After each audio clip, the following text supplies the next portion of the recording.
For decades, seniors have been told one simple thing about fitness: just keep walking. Doctors say it, family members repeat it, fitness trackers remind you of it every hour. But what if walking is not enough after 60? What if relying only on walking is quietly making you weaker, not stronger? Recent research has revealed something most people never hear in clinics. Older adults who practice targeted chair-based strength movements improve daily strength far more than those who only walked. Not slightly more, dramatically more. The difference wasn't about fitness, it was about independence. Why walking fails after 60? Walking is excellent for the heart, no one is denying that. But after age 60, your biggest enemy isn't your heart, it's muscle loss.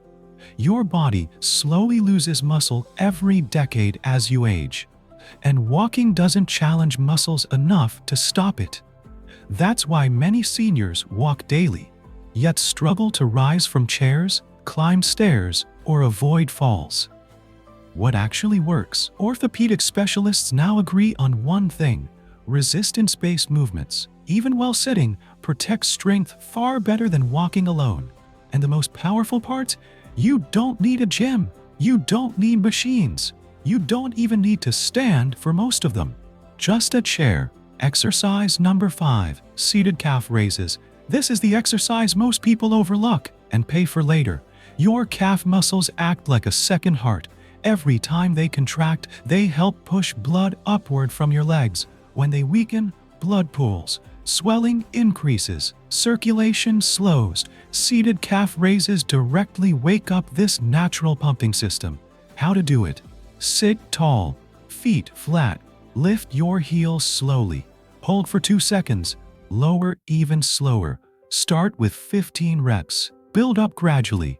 Many surgeons recommend this daily, even for people with knee or head pain. Exercise number 4, seated leg straightens.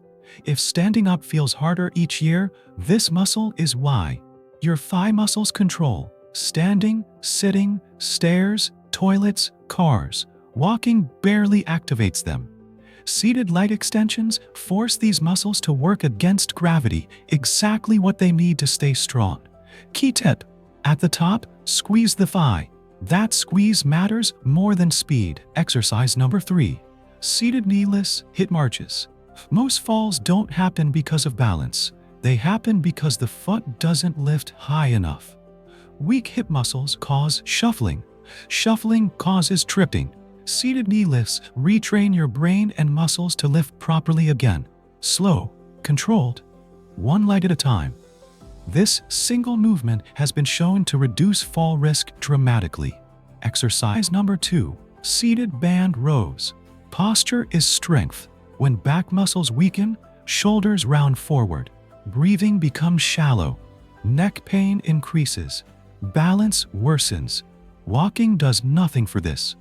Pulling movements restore posture and protect the spine. Use a resistance band. Pull elbows back. Squeeze shoulder blades. Control the return. This is one of the most prescribed movements after spine procedures. Exercise number 1, sit to stand. Most important. If there is one movement that predicts how long you stay independent, this is it. Standing up from a chair uses thighs, hips, core, ankles, spine. It mirrors real life.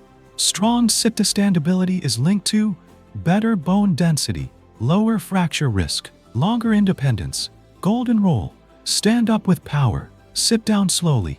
That slow lowering is where strength is built. Walking still has value, but it cannot protect your muscles on its own. Strength is what keeps you independent. Strength is what prevents falls.